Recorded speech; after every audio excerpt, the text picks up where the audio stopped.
does this affect a quarterback race at all? I mean, is there really a race? What can you tell me about that story as that develops with training camp opening in 2 days, Mary Kay? Well, the narrative heading into this camp is that Tyrod Taylor is the starter. And at this point, I don't really believe that Baker Mayfield will be given a fair shot to really go out and win that starting job.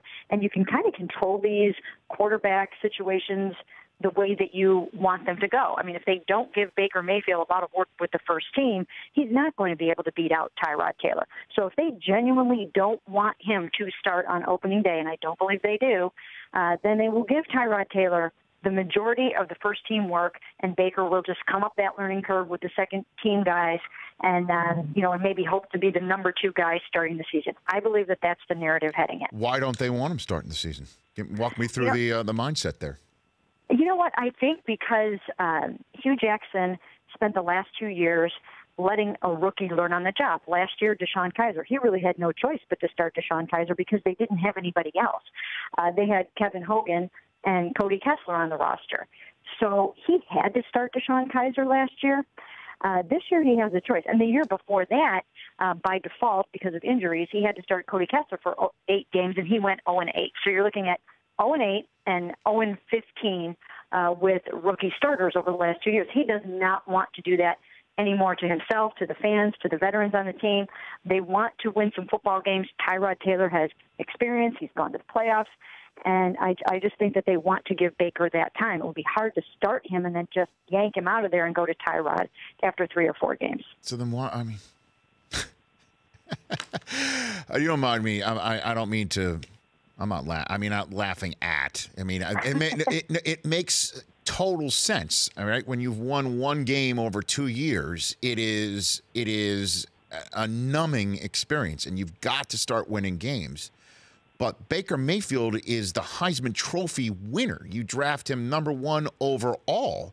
If he has the ability to right now win a job and win games in the NFL and be that guy, and you go through whatever growing pains you need to go through, better have him now than 2 years from now when you find out that he's not the guy after you come up with a couple of Fugazi seasons of 9 wins, 10 wins with a quarterback that you don't plan to have a future with, Mary Kay? That one is the head scratcher here.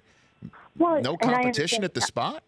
You know what? I understand exactly what you're saying, but I think when they look out there, what they see is a young quarterback who really needs to learn the pro game a little bit more before they throw him out there. Now, some guys are a little bit more ready than others at this point. I mean, Carson Wentz, the Eagles determined that he was ready to go, I think in part because he had come out of a pro NFL-style system. He was used to barking out those plays. He was used to, having to do all the things that he had to do, play under center and all of that. Baker still has to learn a lot of that kind of stuff, and I just don't think that they feel that he's going to be ready to do that, in a bit over a month.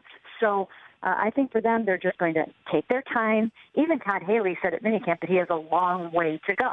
Now, if he didn't have a long way to go, sure, throw him out there. Let him compete. But I think what they're seeing with their eyes is that he needs some time. They're not hoping he grows 2 or 3 inches in the time they have to wait, right? They're not hoping that. Are they, Mary Kay? Well, if he did, he'd be 1 inch taller than Tyrod Taylor. So I really don't think that I don't think that's the case. I mean, they believe in him. They're excited about him.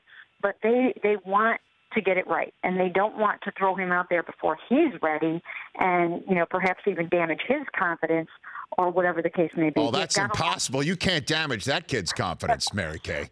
But you know what? If you remember back, I mean, Johnny Manziel was a Heisman Trophy winner.